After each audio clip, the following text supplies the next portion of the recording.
suratu Taha makkiyatun. Bismillahir rahmanir rahim. Taha ɗum ɗo kadi ko jeeyaɗum e huruful munqati'a. si wona tun firoɓe no firi Taha bi mana ko ya Muhammad. Taha ya Muhammad no ɓe addirani en ka tafsir Ibnu Abbas. ma anzalna menen min jippinirali alayka e dow ma alqur'ana nde qur'anare li tashqa fiya tambo fiya sonjo. min jippinirali nde illa tadkiratan si wona waaju ya waajorde liman yakhsha wonande on hulowo Allah. e mana ka qur'an o jippi yamiri nelaɗo yo waɗu salatu tahajjudi jemma, o laati kanko nelaɗo Allah sallallahu alaihi wasallam kana qabla dhalika yejtahidu bi salati lleyl. o laati har himo tinnotono moƴƴa fi juulugol jemma hatta tawarramat qadamahu, ha teppe makko ɗen watti ɓuutude feccuji ƴen yalta. fa khaffafa Allahu alayh, Allah subhanahu wa ta'ala on hoynani mo foygintineremo bi hadihi l aya, sabo aya ɗo fagalala dali Taha ya Muhammad menen min jippiniral nde qur'anare ma fiya sonjo ko ya immo juula ko hawri. tanzilan jippagol nde qur'anare mimman khalaqa al arda, ko immorde kawon Allahjo taguɗo leydi ndin, wassamawati l ula, e taguɗo ɗi kammuli towdi. arrahmanu Allah ala al arshi, kaka hoore arsi makko istawa woni ko o fotodiri. Allah wi'etake hinu ka woni wo, Allah alaka woni wo, Allah alaka leydi, Allah alaka kammo, Allah alaka ndiyan, Allah alaka hurgo. Allah kaka hoore arsi makko fawqa sabu asamawati, ka sengo dow jeeɗiɗi kammuli, bal gandal makko ngal, yi'ugol makko ngol, e nanugol makko ngol, e famugol makko ngol hino ka woni wo, ka woni kala ka wonɗa, kala ko huuɗa Allah hino sutima, himo nande hitoma, himo andi ko jokkuɗa, kono o wonda e ma ɗon. arrahmanu alal arshi istawa, lahu kanko waɗani ma fi samawati, konkoni ka kammuli, wa ma fil ardi, e konkoni ka leydi, wa ma baynahuma, e konkoni hakkunde majji, wa ma tahta thara, e konkoni ka sengo ley leydi. wa ma tahta thara, e konkoni ka sengo ley leydi. jon noon ko koni ka sengo ley leydi ɗo, ya'lamu llahu ma tahtahu, ko raɓɓiɗi kon ko Allah subhanahu wa ta'ala andi ko woni sengo leydi ton. sabu wi'ama no ɓe addiri ka Ahmadu Sawi, wonde manna ndi leydi kaka koye hoore ndiyan ndi woni. ndiyan ɗan kañum kadi kanjan kadi koye hoore fetere, kanjan kadi ɗan woni. nden fetere kadi koye hoore ngaari, kañum kadi woni. amma noon ndi ngaari ɗon koye hoore honɗum woni. woɓɓe inni ko hendu ndun woni ko jogiti ɗum ɗum, ko hendu ndun woni wifude ley ton. toujours haray ndun hendu ɗon kadi koye hoore honɗum ndun ɗon kadi fawi, ko ɗum waɗi ko raɓɓiɗi kon. Abdullah ibn Abbas ka tafsir makko o inni ya'lamu llahu ma tahtahu, sabu ko neɓuɗen wolude ko ɗum ɗo leydi ndin koye hoore ɗum ɗo waali, ndiyan ɗan kadi koye hoore ɗum ɗo waali, ko be on sakkitorum be adden hoore ɗum ɗon kadi koye hoore honɗum waali. ko raɓɓiɗi kon wa ma tahta thara, e konkoni ka sengo ley leydi. wallahu alam. Allah dali o intajar, sa feññini bil qawli konngol, maasi a suuɗi konngol no fota, fa innahu no Allah ya'lamu, mo andi a sirra ko suuɗi kon, wa akhfa, e ko feeñi kon. Allahu Allah la ilaha, ala reweteɗo e gonga, nafarewɗo lorra mo rewali illa wa sawna kanko. Allah lahul asmaul husna, kanko woni jeyɗo inɗe moƴƴe ɗen, inɗe labaɗe ɗen, ko kanko wodani ɗe. id hal ataka tawsi arima hadithu Musa, yewtere fi annabi Musa. ɗo kadi ko qissa annabi Musa ka suratu Taha ɗo, e ka suratu Qasas, ko ɗo qissaji annabi Musa ɗin ɓuri wonde. kanko annabi Musa qissaji makko ɗin hino ɗuuɗi e alqur'anare nden ɓuri dendanagal annaba ɓen, si wona mo qur'anare nden jippi hoore mum, bi mana nabiyana Muhammad. hedditiɓɓen fof annabi Musa no ɓuri, kono qissaji makko kadi ko ɓuri wonde koye suratu Taha e suratu Qasas. ɗo qissa hino woni début o fin fo muɗum hara hino timmi muɗum, surtout ka suratu Qasasi ley. wa hal ataka tawsi arima hadithu Musa, yewtere fi annabi Musa, idra naran tuma nde o haynino ndaygu, mi mana ɗum ka kaw iwtata Madiyana ka annabi Shuaib alayhi salatu wassalam. fa qala wiyani l ahli, ɓeygure makko nen, mi mana ɓeygu makko ko ɗum woni e maccuɓe makko ɓen. o wi'ani ɓe ko ɗum woni fandaɗon li ahli, o wi'ani ɓeygure makko nden imkuthu, ñiɓe habba ɗollan ɗo, sabu hari on so mati niwre lorriɓe, ɓe hatto jini heɓugol ndaygu, jangol lorriɓe, ɓe hatto jini heɓugol yiite ka ɓe iwlo, ɓe mator yiite moƴƴa. ɓawo hayni kenon ngun ndaygu, o inni o ɓeygure makko nden habbo ɓe ɗo, o ɗaɓɓanoya ɓe yiite. o wi inni min anaso, mi hayni ke to naran yiite, la'alli no gasa min atikum, mi addanayon min ha immorde e gundey goɗon ɓe qabasin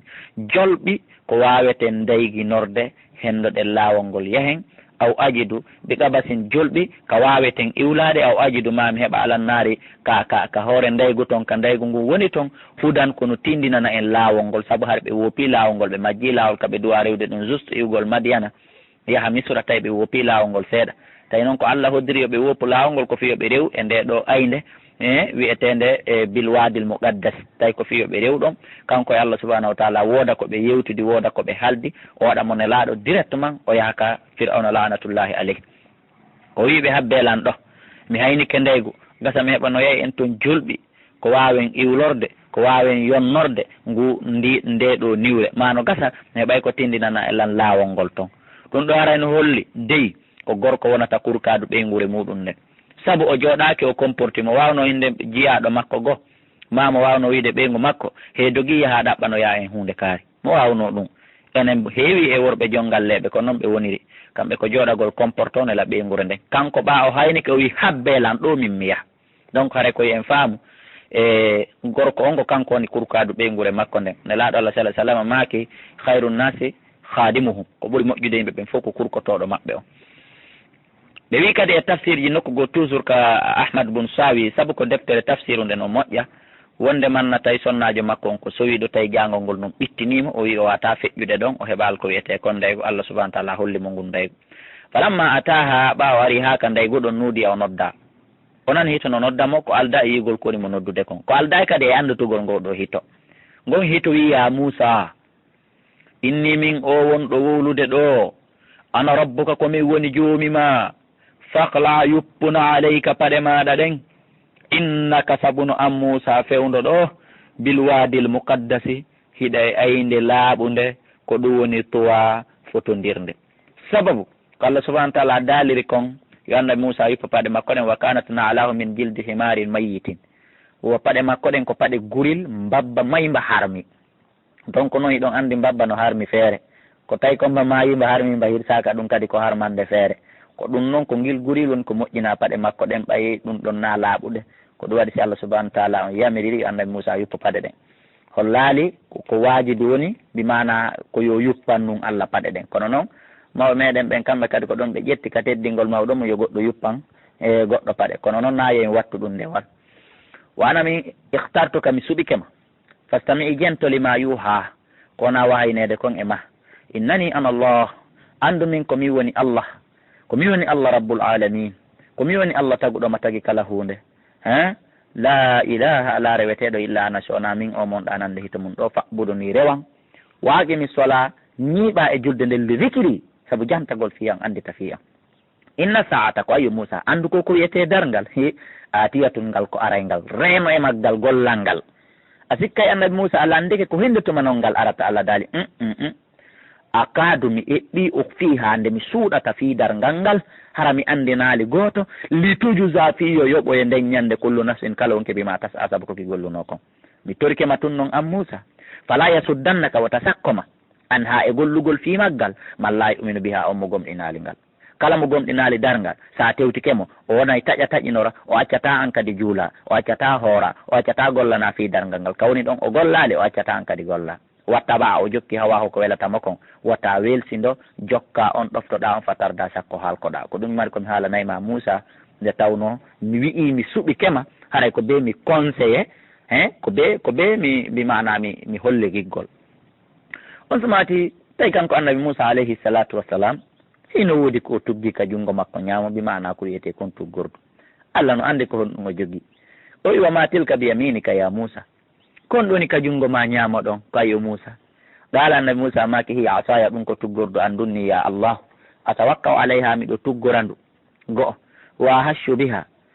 hushu biha miɗo soggirandu kadi ala ganami dammi an ɗin mi woppa haako mi jonna ɗi ñaama mi woppa ɗi kadi mi soggirandu ɗi kadi fi yoɗi dogu min yaha fi yoɗi few e laawol ngol bi mana miɗo soggirandu dammi an ɗin miɗo woppiranandu kadi haako ko raɓɓiɗi kon Allah waliya fiha ma'aribu ukhra miɗo mari e ndu golleli go'o kadi ɗuɗuɗi ko ayo Allah subhanahu wa ta'ala annabi Musa yewta ali ɗin golleli ɗon kono toujours hiɓe addani en ka tafsir ji seeɗa ɓenni on ma'aribu ukhra hino jeeya e mum so yehi ha e tumbere boowal ma e tumbere sahara ka nangue woni o cikkay kayru tuggordu ndum ndu wona ɗon leggal wilita wona haako heccuɗo ko wona leggal wilfuɗungal o heɓa ɗoodi ka o sora o fowto ha leere nde o hocciti o yehi o nannga ndu kadi wonta tuggordu o nannga laal makko ngol o yaha tuggordu ndun ko wondu mu'jiza ndu tuggordu e hajarul aswad e hajaru moussa e khatimu souleymane alayhi salatu wassalam e ko nanditata e piiji ɓuuri ko jeeyaɗo e ko baba meɗen adama alayhi salatu wassalam jippori e muɗum iwde e muɗum ka aljanna kono ko andingol e goɗɗo koyensata goɗɗo ha ɓa Allah landike mo ko honɗum waɗata ndu tuggordu o yewti ko ɗum ɗo e ɗum ɗo e ɗum ɗo o wimi ɗo mari e mayru golleli go o kadi Allah subhanahu wa taala ɓa o suuɗi ɗum ɗon o jaɓa alfeññinde ndaare Allah teɗotoɗon landetake muɗum enen kadi wona yen ɓiƴƴidiri ha feƴƴita Allah no faalamo andinde a ndu tuggordu no mari golle goo kadi aranaɗe o andi ɗin fof qala Allah dali alqi ha feri ndu tuggordu ma ya Moussa fa alqa ha o feri ndu fa ida hiya tawi tuggordu ndu hayyatun ko buddi molanadi tasa hindi yaha qala Allah dali hudu ha nangutu noon tuggordu ma ndun kadi wala takafo wata hulu saabu hari kanko annabi Moussa o huli sa nuidu ha aray men ruttandu sirata hal ula min artirandu e mbaadi mayri araniru ndu si ɗum feƴƴi waddumo mo takko kadi yaɗa ka jungo ma ngon ila janahika faade ka leyno kema takhruju ngo yalta e baydaa ko ngo ranewo ɓen min gayri su'in ko alda e bone ko alda e ñaw aya tan ukhra ɗum ɗo kadi ko mande go komin waɗiri ɗum Moussa linuriyaka ko fiyo men holle min ayatina al kubra immorde e mandeji amen ko ɗum woni ɓurɗi janɗude ɗin al azma bi mana ɓurɗi mawnude ɗin jon noon mi waɗima nelaɗo ila ɗo idhab yahu ko komi jonnuma ndo tuggordu e ngo jungo ko preuve ji ɗin yahu ila fir'aun ka fir'aun wajoɗamo innawno kanko taga o bewi directement tawi kanko annabi Moussa alayhi salatu wassalam ko o ñondojo ko sabimbini ñondo yagal makko ngal ko qissa juutuɗo ko probléme feƴƴinoɗo hakkude makko e firawna lanatullahi alayhi toujours ka woni boobo mi watade on qissa on noddoya ka numéro ji 67 60 53 09 ma ɗum siko orange wa ɗon 68 so telgi 60 intercell 63 fo muɗum même numéro on nodday ɗon mi addoya qissa on inchallah bi rahmatillahi wa bi awnihi tamaman no timmiri kanko annabi Moussa ko o ñondojo qala wi Allah rabbi jumi am ishrah li sadri yanñanam ɓernde anden go'o annabi Moussa ko aaden hari tiiɗa ɓerndejo kala ko yani haray ko yaawi kon haray o hiɓɓike o monike o wi go'o yanñanam ɓernde anden ta kala komi waɗa heƴay go wa yassir li amri newinanalam fiyake an ɗe saabu si fiyake ɗen satti kadi mi tayfi ɗiɗi wahlul uqdatan firtanalan finde min lisani fiɓinde nden ka ɗengal an ha mi woni ñondojo wiɗen ɗum no saɓe mbini no mari qissa jano fiɓagol ngal ɗengal hara simi wooli yafqahu qawli yimɓe ɓen faamay konngol angol kadi waji alli waɗana wasiran premier ministre wallidirteɗo hara noon naya suɓu emo suɓuɗa wo de Allah min ahali hara ko jeeyaɗo e ɓeyguro annabi mana hara ko jeeyaɗo e musidal ngal wi mana ko jeeyaɗo e famille an on enele kadi Allah hande ƴettatamo ƴettuɗa o e nder famille an on Haruna akhi waɗanan hara ko musidɗo an on nene goto an on annabi Haruna waɗanan on ɗon premier ministre wallidirteɗo usdudu bihi teɗiniri on ɗon asiri golle an ɗen teɗiniri on ɗon fiyake an ɗen tode Allah komi faala wa ashriku kafudumo fi amri e fiyake an ɗen ɓawa ɗila annabajo ne laaɗo faala ya kafu men kankadi waɗamo annabajo kay nu sabbihaka fiyo min sobbo hinanama kathiran ko ɗuuri wona dukuraka men janto e ndema nden kathiran ko ɗuuri innaka nan Allah kunta alatike binaya min basiran ko a sutiɗo Allah subhanahu wa ta'ala annabi Moussa alayhi salatu wassalam landi Allah ɗe lande ɗo yo jaka ɗum ɗo hino holli mo ardoto ko be o heɓa ɗengal laaɓungal jawata ardade ko ɗum waɗi si annabi Moussa addi on charti ko be Allah waɗana mo ɗum Allah subhanahu annabi Moussa addani ɗo Allah toɓɓe ko be Allah rampilanamo ɗe ja mo gaynayi haaju onata aaden ñaaɗuɗo onata aaden sokkiɗo ɓernde onata ta kanko ko ala nawrana metteme sa mooɓay ɓeygure ma sa ardu to jama ma sa laamoto jaga kadi a wonayi aaden fertiɗo ɗengal laaɓa ɗengaljo e jak kadi ko be heɓa wallidirteɗo heɓa ko wiyete comme premier ministre jakka so tawi woni koye golle ma ɗe yaw e jaga kadi etagol mo muɗum on heɓa laamu heɓa yeeso yaagal ja ɗum hino ka nder Qur'an musidɓe julɓe jaka wallitagol mo muɗum o ha mo muɗum on laamo wallitagol mo muɗum on sutena mo muɗum o ha mo muɗum on heɓa yeeso yaagal jaa ɗum ko stature annabaɓe no jaa ɗum ko laawol annabaɓe no annabi Moussa no wawno wiide Allah waɗamo tum premier ministre Allah no mo nomi o kono o wi hey komi faala ko ya waɗa ko famille etagol mo muɗum on heɓa geɓal mo muɗum on heɓa poste mo muɗum on heɓa moƴƴere wona rasisi yaagal musidɓe julɓe wona rasisi yaagal immoɗen wakkiloɗen e ndellore on famille on kon faala wolde ko woni rasisi yaagal ko wallugol mo muɗum on heɓa eto falla mo oɗa ɗum ɗon hara hino harmi direct dalala dal gad utita gomɗi awkama suala kala ndena maɗe landeɗa ɗen fof muɗum ya Musa ko ayo Musa wala gada mananna alayka gomɗi min moƴƴike ema marratan ukhra lawol goto Allah subhanahu wa ta'ala no andintindemo ko tawata na rampilugol ɗe lande ɗe o landi ɗo tun woni ko fuɗɗi e moƴƴade makko neɓi ka fuɗɗi moƴƴade e makko Allah daali no jeeya ko tawno mi waɗanino ma neɓi wana mi aftartuka mi suɗikema afwan no jeeya ko tawata mi waɗanino ma neɓi idi awhayna tuma nde min wahayno ila ummika faade yumama ma yuha konko min wahayni e makko ko ɗo sonnajo heeɓi mo qur'an signal e muɗum wonde wahay jippike e muɗum oɗo sonnajo ko ɗum woni biro annabi Musa alayhi salatu wassalam tuma nde min wahayno enene ma konko wahayna kon ɗum woni ko wahayna kon ɓaawo annabi Musa jibinama tawi ɗon andi Firawna no waɗi sharia kala ɓiɗɗo gorko bani Israila jibinaɗo ko yo ware joni noon o jibini o hino yurminimo hino mapinimo yo ɓiɗɗo makko on ware Allah kadi hino hoddiri oɗo waratake min wahayni e kanko sonnajo on ɓaawo jibini nene Mariama ɓaawo jibini annabi Musa alayhi salatu wassalam min wahayni makko ansi koni iɗɗode fiihi tumbu bobon fitta buuti ka nder keesuwal toɗɗode fiihi tumba keesuwal ngal kadi feroɗa keesuwal ngal kadi fili yammi ka nder ilol maayo ngol yoolo arta ka suudu ma jokka haaju ma ko menen charsi ko hedditi kon fal yulqihil yammu ilol maayo ngon feroto canga hunkun feroto keesu hunkun bisahili ka penceng yaquduhu nangay mo hoccay mo aduwulli gaño an wa aduwullahu e gaño makko ɗum woni ko wiyete kon Firawna lanatullahi alayh yo ande Firawna hino seeki caangol itti ka baharu ka caangol jalol caangol wiyetengol Nil mo seeki toon salndu addi yiltidiri ka galleli makko o wi o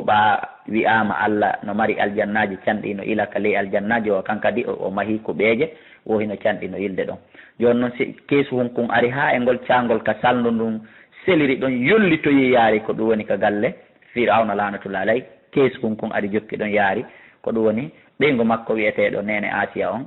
hoccimo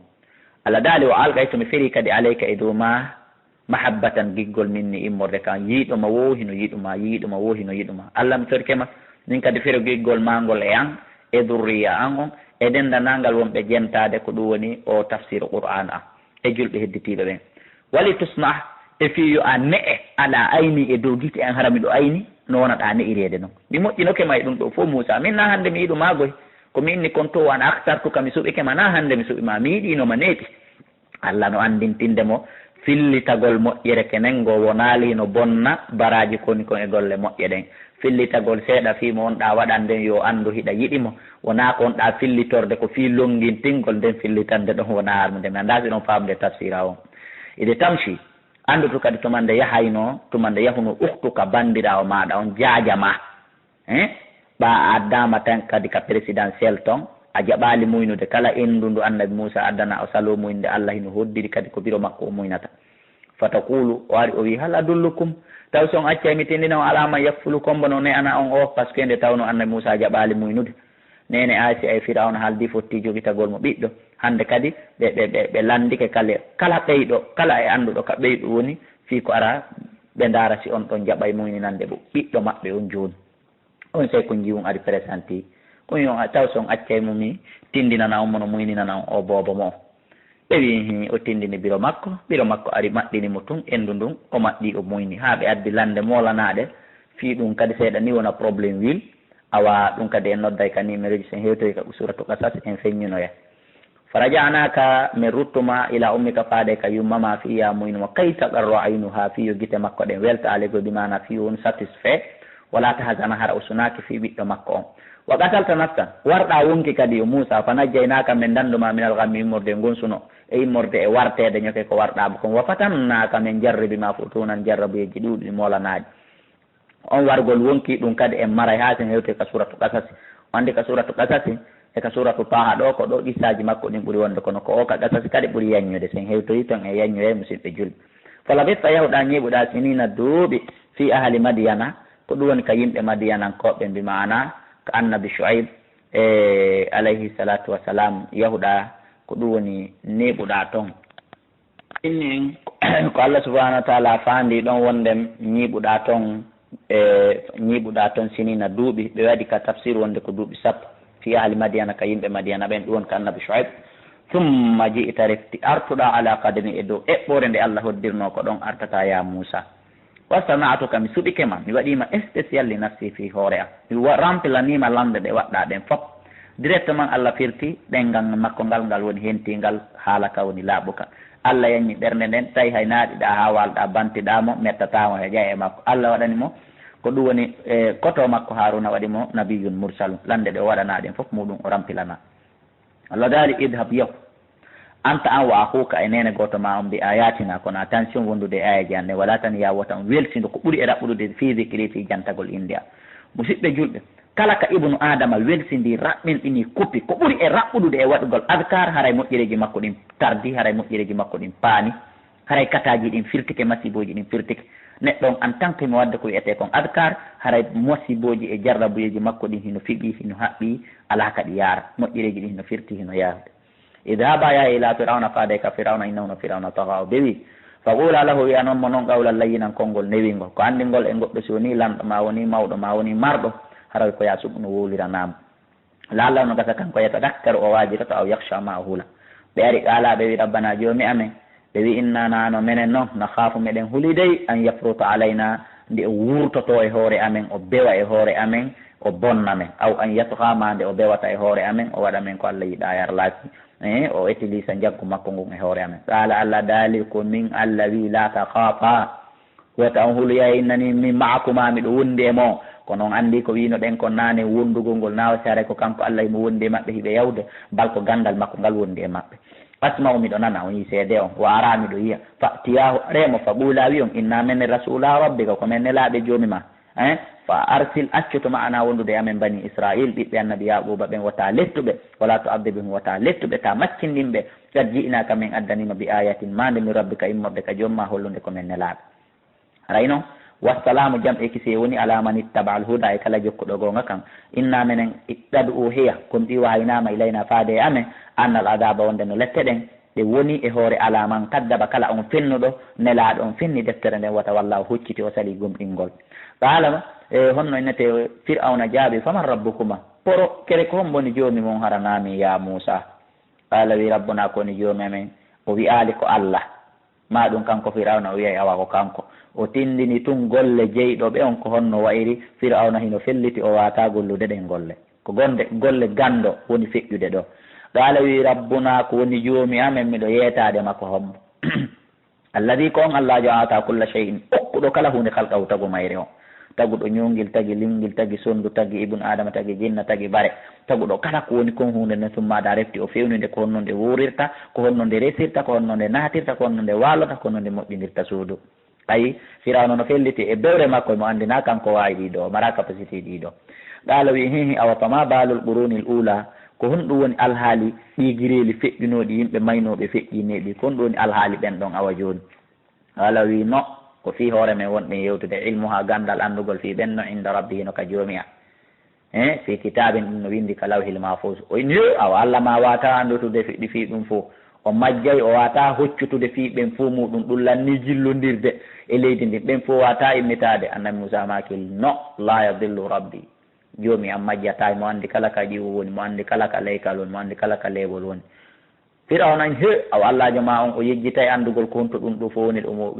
o moɓidira o inni wala yansa joomi am o yejjitata kadi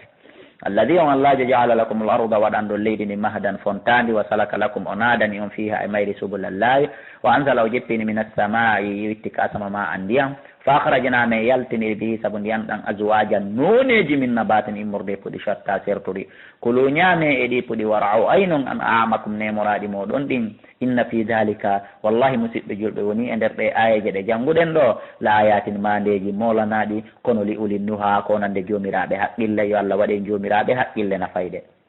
min ha ko immorde ndi leydi halaqnakum men tagi on ko ɗum waɗi si nelaɗo Allah sallah sallam maaki e tippude o aya kullukum min adama wa adama min turabin wa turabun min al ard goto kala e mon ko immorde adama adama koye mbumboleydi taga wa fiha koye nder leydi ndin kadi no idukum min rutata o hay sa a maayi hay saka ka ndiyan yooliɗa ma ko kulle burure ƴakkuma ma a wuuga e machine ha muncitiɗa ma sunna wontuɗa ndondi kaka nder leydi woni ko ruttotoɗa ya cheikh wa min ha ko immorde mayri nukhrijukum min yaltinta taratan ukhra ila go bi mana immita gongol kadarga wala gadara ina ko gom ɗimen hollimo kanko firawna ko raɓɓiɗi kon ayatina mandeji amen ɗin kulla haɗi fof fi jikkiti o jaɓay si o wajitoto kono fa kaddaba o femmiɗi fo waɓa o sali qala o wi Musa ene a jiitana e armen li tukhrijana fiya yaltimme min ardina ittamen e leydi amen ndin bi sihri ka sabu mbila yagal ma ya Musa ko ayo Musa yimɓe ɓe gomɗina Allah ɓen hay ko jeeyaɓe ka julɓe naafiɓe ɓe kamɓe koɓe hulani ko teddungal so yi fi laamu no piire fi imamu yagal no piire mo janngahi no jogo juulirde jogo almami yagal e yeeso jannguɗo ko kulol geɓe tun kala mo yiɗon no jingana geɓal ande ɗum ko mande kaafiri ko mande naafiqi a wasi ko julɗo wiɗo la ilaha illallah juulo o hooro ande ɗum ko mande naafiqi no musidɓe julɓe kamɓe ko teddule ɗen ɗum woni koɓe hulani woni koɓe mapani a yiɗo ko ɗum directement kanko firawna o adresi e Musa ene e on armen li tukhrijana fi yon yaltinnen min ardina itton men e leydi amen ndi bi sihri ka sabu mbile yagal ya Musa mbile yagal ma ya Musa ko ayo Musa siko mbile yagal hoolorɗa fala natti annaka wallahi men addanta bi sihri mbilew misili sifa ngu hoolorɗa fajal waɗu baynana hakkunde amen wa baynaka e maɗa mawidan fodore nde fottatel la nukhlifu nahnu hara men firtata nden fodore men lundota ko nde wala anta wona an kadi waɗen kadi fot tumbodira men makanan e nokkure suwan fotodirde e terrain yaajuɗo hara jama on fof aray mooɓo yiya ko honɗum men huwayma ɓe ƴoƴa e ma alana Musa ma so tawi simple mawidukum fodore mon nden kadi waɗen fotude waɗen yawmu zina ñande julde heɓe mari ñalande nde ɓe cuɗotoɓe yalta ɓe ɓornoɓe paroɓe jinda ɓe folotira joni ɓay nden ñande nodduɗen jama e nodda fo muɗum yalta wodi waɗen nden ñande o an yuhshuran nasa e nde yimɓe ɓen kadi yuhsharan nasa nde yimɓe ɓe moɓoto duhan ara ka walluha arabi mbila ɓe haldi ɓe fotti ɓe waɗi on dat ɓe waynodiri hande kadi fata walla firawna hucciti fa jama o moɓidiri o kaydaw peoje makko ɗen fof tumma ata refti o ari o moɓidiri bi hikko wiyete mbile qala lahum Musa anna Musa wiyani ɓe kamɓe mbile ɓe ɓay ɓe tumbodiri mo waɗande ɓe da'awa taw si ɓe nangodira waylakum bone mo la taftaru wata on feno alallahi liɓon e hoore Allah kadiban penale fa yushitakum sakko halkira on mbi adabin ko wiyete kon lette wata on fenu liɓon e Allah tedduɗo towuɗo on penale sakko halkira on ko wiyete kon lette aray mi torki on mi jeeji on wata on dartola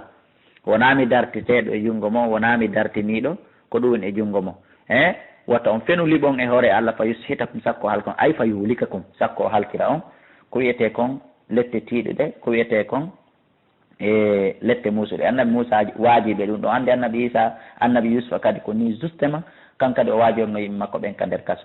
wakadu haaba koni gomɗi perdima niftara kala fenɗo e hoore Allah ayle kamɓe mbileɓɓen ndeyewtere battine maɓɓe Qur'an wiyen fatanazaw ɓe poɗodiri amran fiyaka maɓɓe ɗen mbaynom hakkunde maɓɓe moƴƴano wa sarru najwaɓe suuɗodiri condi ɗin woɓɓe ni accen ɗon tawi darto o no ɓuuri en o ko e gonga on woɓɓe no wakkilo ɗen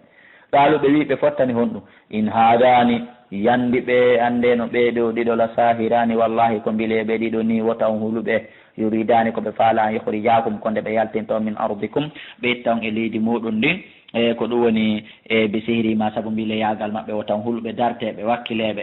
ɓe wi ɗum ɗo ɓe fottani ɗum ɗo wayda baɓe naɓa ɓe tariqati komol mustula laawi mon jani ɗin constitution ji mon ɗin ta joni ko kamɓe waɗata décret e travaux je mon ɗen ta joni ko kamɓe occupé bureau ji ɗin ta ko kamɓe occupé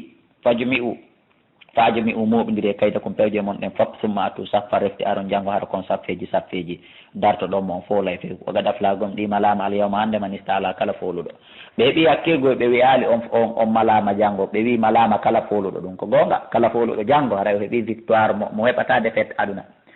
qaalo ɓe wiya Musa aɓawe to tumbodiri imma an tulɓiya amma aɗoɗa bugade wa imma an nakuna amma menen men laato awwala man alga adiɓe bugade ko ɓuranma wo andi kefero kañum ko bewɗum qaala e bals kone algo buge fa ida hibalhum tawi yo ɓokkoy koɓe feeri kon wa e siyuhum e cawoye maɓɓe koy ko ɓokkoy e cawoyon koɓe feeri ɗum wonti bolloy e guite yimɓe ɓen yuhayyalu ilayhi hino waylito faade muɗum min sihirim saabu mbile yagal maɓɓe ngal annaha a sikkay ɗum tas'a ko boddi noon hino yaaha ko raɓɓiɗi kon ka suratu qasas to ɓe inni en fa ja'u bi sihirin azim woɓe addi mbile yagal molnagal Allah subhanahu wa ta'ala tigi manuno golle koɓe waɗi ɗon kon fa awjasa fi nafsihi e annabi Musa suuɗi ka nder wonki makko heyfatan kulol annabi Musa suuɗi kulol seeɗa ko ɗum woni ka nder wonki makko kanko annabi Musa alayhi salatu wassalam kulol ko suuɗi ɗon konno ɓe inni en ka tafsir nawatare ko kulol foolede o huli wona foolede o huli ko huli kota ɗum ɗo trompe yimɓe ɓen ko ɗum woni ha puusa ɓe e gomɗingol mbileɓe ɓen ɓulname wi directement la tahafta hulu innaka no an moussa anta la ala kawni folowo an kadi walqi firima fi yaminika kon ka junngo ma talka fo moɗay ma sana o kala ko ɓe golli ɗon kon he innama sana o andu ko ɓe golli ɗon kon kaydu sahirin ko fewje mbile wallahi wala yuflihu sahiru allah malnata mbilejo hayithu atano ko kala ngal o aafiri kala ka mbilejo aafiri allah malnatamo fawƴiya sahara ko mbileɓen fof suuyi directement sujjadan koɓe sujje ɓe ɓawa ferike tuggordu ndu wonti boddi moɗi dendanangal koɓe feri kon udditi hundu kon kadi fokkiti moɗude hay firawna lanatullahi alayhi ɓay mbileɓe yii ɗum nde tandi naali ɓe suuyi ɓe sujji gal wi amanna bi rabbi moussa wa harun bi rabbi haruna wa moussa min gomɗini allahjo jeyɗo haruna wa e moussa andi so ɓe wino tum min gomɗini allah jeyɗo windere nden ɓe hatti ɗon firawna no wawno wiide ko kanko ngala firawna wi amantum lahu e on gomɗinimo qablan adana lakum ko adi mi yanande on innahu mi famino moussa awla kabirukum ko woni karama ko jomon mawɗo mon allah di o allah makko mo sihira jannuɗo on mbileyagal on suusatamo dartade kono on yiyay falaw atti anna wallahi mi taƴay aydiyakum juuɗe mon ɗe warjulakum e koyɗe mon ɗe min khilafin immorde e luutodiral wala usallibannakum on say noon mi fempa ɓanndu mon hedditin ɗum fi judui nahli ka julle tamaro wala taalamunna wallahi on annday ayyuna ko hombo e amen min e moussa achaddu adaban ɓuri tiiɗude lette wa abka kombo lette mum heddoto qaalo ɓe wi ɗum ko haajuma lan nu'sira kamen suɓotako ma alama ja ana e ɗo ko ari men min albayinat immorde hujjaji feeñuɗi walladi men acca o allahjo fatarana taguɗo men faqdima anta qadin hu kala ko huwata ñaaw kala ko ñaawata innama taqdi andu ko wawɗa ñaawde ko marɗa doole hadihi hayata duniya ko eɗen gurdan aduna ɗo inna menen amanna men gomɗini bi rabbina liyahfira lana fiyo yaafo min hatayana bakkatuji amin ɗi wama akrahatana e koko forsuɗa men alayhi e dow mu'um mina sihiri immorde mbileyagal wallahu hayrum ko allah ɓuuri moƴƴude wo abo ko ha ko kanko allah subahana wa taala woni ko heddoto wallahi enen kadi heɓen sifa o an iman mo ɓe mbileɓe jogui enen ko mandeji allah jelu woni ko yiwɗen tawi hani ɗum yo naalen itta en o naafiki yagal e fasiki yagal ko wonɗen ɓa enen ko en julɓe daare penale kowoni lagine daare fembugol bae kowoni lagine daare wujagol produit ɓolta ɓalli mum kowoni lagine daare janfodiro e wargol wonkiji kowoni lagine daare zinaji kowoni lagine daare ñamugol riba ñamindirgol jattindirgol kowoni lagine enen kadi paami yo musidɓe julɓe ɓe wi en o taƴi juɗɗen e koyɗen e luutodiral o fempi ɓe ka julle tamaro o fewtini ɓe kadi ka funnani ka nangen fuɗata ɗon o waɗi kadi kool o kooli mbaybaykoji makko ɗin proligité maɓɓe ɗen o uddita yitere nden ha o ŋaaɓande o koolida parolol yitere nden e tiinde nden fiiɓe mana hara ɓe wata hijjude ko ɗon ɓe puttini nangen ɓe wi woɓe fof maɓɓe ka tafsir guite maɓɓe ɗen nangen fettino guite maɓɓe ɗen si ɓe maayi allahu akbar kono ɓe wakkili innahu kowoni man yati rabbahu kala arɗo joomi makko mujriman hara ko o bandijo ara o yalti golle saabu fa inna law arayno wodanimo jahannam jahannama noon mo naati e magge la yamutu o mayata fiya nder ton wala yaha ya wurata kadi gurdam nafaydam o man yatihi kala arɗo allah kadi muminan ko gomɗinɗo aray on ɗon kadi mali aray on ɗon kadi réussi kadi amila salihati tawi gomɗi kadi mo golli golle moƴƴe na imanu mehotun o ardi fawlay karay ɓen ɗo lahnodani ɓe addarajatul ula darjaji towɗi jannatu adinin aljannaji ñiiɓal tajirino ila min tata sengole e majji allah hannaru canɗi halidina ko ɓe luttinteɓe fi ha nder ton wadalika ɗum ɗo jasau ko joddi man tazakka kala laɓɓinɗo hoore mum itti e penale wonɗe lagine e guyka e jampa e zinaji kon kon lagine e pembugol baye kala laɓɓinɗo wonki mum itti ɗum ɗon kon o aljanna wodani alhamdulillah innaka ko ɗum wodani ko arabe harayno enen en perdi wiyaka ko porto français harayno en perdi innaka ko fulɓe tumma ko soso tum o wi ko kala waɗɗo ɗum ɗo musidɓe julɓe wakkilo ɗen waɗe ɗum allahuma jalna maahum lagada o hayna gomɗime wayni ila moussa an sikon asiri yaadude ibadeji yaɓe am ɓen ka jemma ɗo fadribe lam piyanaɓe tariq allawol fil bahri ka bahru yabasan ona yoruɗo lumbon e hoore jam la takhafota holu moussa dara kan ko wiyete hewtitede min ninoma ana maakuma miɗo wondi e mo wala takhshawata hulu kadi yoolagol fatbahum jokkitiɓe firawna ɓe junudi wondude kono makko ngon ka bahar fakashahum ɓay ɓe ari ɓe ukkike ɓe wi yoɓe lumbuno moussa lumbiri noon anda taynaɓe gotum suddiɓe minal yammi immorde ilol maayo ngon ma gashiyam ko suddiɓe ɗum woni pelle pelle ndiyam wadalla firawn ndahare firawna majjini kawmahu yimɓe makko ɓen wama hada o fewnali ɓe enen suɓen mo jokken ya bani israil allah dal kono e ɓiɓɓe annabi yaquba gad anjaynakum gonɗi men dandi o min aduwikum immorde gaño moɗon o ɗum woni firawna o waadanakum min fododiri on jaani batturil aymani ka sengo fello ñaama yo on ar yewtiden ɗum woni annabajo mo on ar men yewta wa nazzalna men jipin aleykum e dow mum almanna ñaamete wiyeteɗo manna mi mana doobi juɗaɗe wa salwa ko ɗum woni e lacciri waɗandi juuri min ñonkulu ñaame min tayyibati immorde laaɓri ma razaqnakum komin arsi ton wala tatakaw wata on yahu wata on bew fihi e ñaamete on ko ɗum woni wata on ñaamu maro luttino ñaame fof lan noon ɓay ko embere ko lanno toon min jippinta faya hilla sakko jippo aleykum e dow mo gadabi tekkere anden wa man yahlil kala mo jippi alayhi e hoore mo gadabi tikkere anden fagad